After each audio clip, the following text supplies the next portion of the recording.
Memperkaya ilmu dengan diam. Diam itu emas. Sering kita mendengar kalimat itu. Lebih baik diam dan kelihatan bodoh daripada banyak bicara dan bodohnya lebih kelihatan. Dari dua peribahasa tersebut, kita bisa belajar betapa indahnya diam. Banyak hal yang bisa kita ambil hikmahnya dari diam. Dengan diam, kita bisa mendapatkan hal yang baik.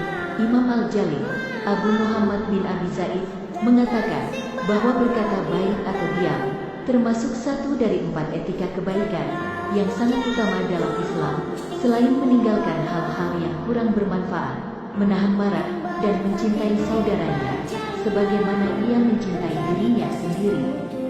Imam Syafi'i memberi komentar tentang berkata baik atau diam ini. Hadis ini bermakna, apabila seseorang hendak bicara, maka berpikirlah terlebih dulu. Apabila telah jelas bahwa ucapannya akan membawa kemaslahatan, maka berbicaralah. Dan apabila telah jelas bahwa ucapannya akan membawa kemudaratan atau ia ragu, bahaya dan hidayah, maka diamlah. Dari ulasan barusan, kita bisa mengambil kesimpulan bahwa kita lebih baik diam daripada banyak melakukan hal yang kurang bermanfaat atau bahkan dengan perbuatan kita dapat menyakiti orang lain. Tetapi, yang perlu diingat, tidak semua hal bisa terselesaikan dengan diam. Di era ini, kita bisa melihat dan menyaksikan begitu banyak media sosial yang begitu cepat untuk memberitakan berbagai hal, dan dengan sangat mudah kita dapat mengakses segala berita. Sebagai pengguna media sosial, kita harus lebih bijak di dalam menggunakan dan mengakses berbagai berita di media sosial.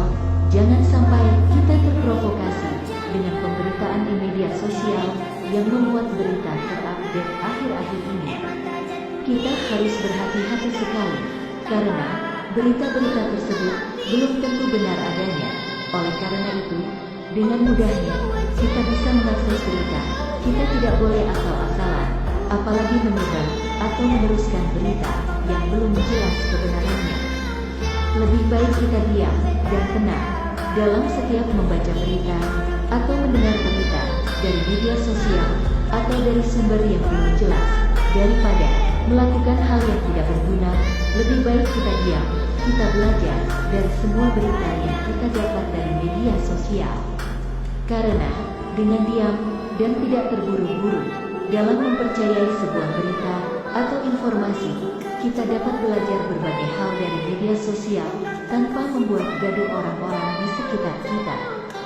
Dengan demikian, kita bisa mendapat banyak ilmu dengan diam.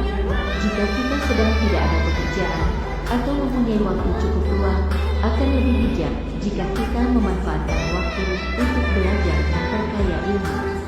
Oleh karena itu, manfaatkanlah waktu luang kita untuk belajar, mencari informasi sebanyak-banyaknya, untuk meningkatkan kompetensi kita. Dengan diam juga bisa memperbanyak karya yang didapat untuk menunjang kinerja kita. Dengan diam, kita bisa banyak waktu, fokus untuk berzikir, untuk memantapkan ilmu yang kita pelajari. Sebetulnya, sangat banyak sekali hal-hal positif yang bisa kita dapat dari diam. Dari diam, kita bisa introspeksi diri. Dari diam, kita bisa belajar dengan tenang. Dari diam, kita bisa mendapat banyak sekali ilmu. Dari diam, kita bisa mendapat banyak hal yang selama ini kita belum tahu dan bisa jadi belum pernah kita dengar. Untuk itu, mari mulai dari saat ini kita perkaya ilmu dengan diam, karena sesungguhnya ilmu yang paling tinggi itu ilmu diam.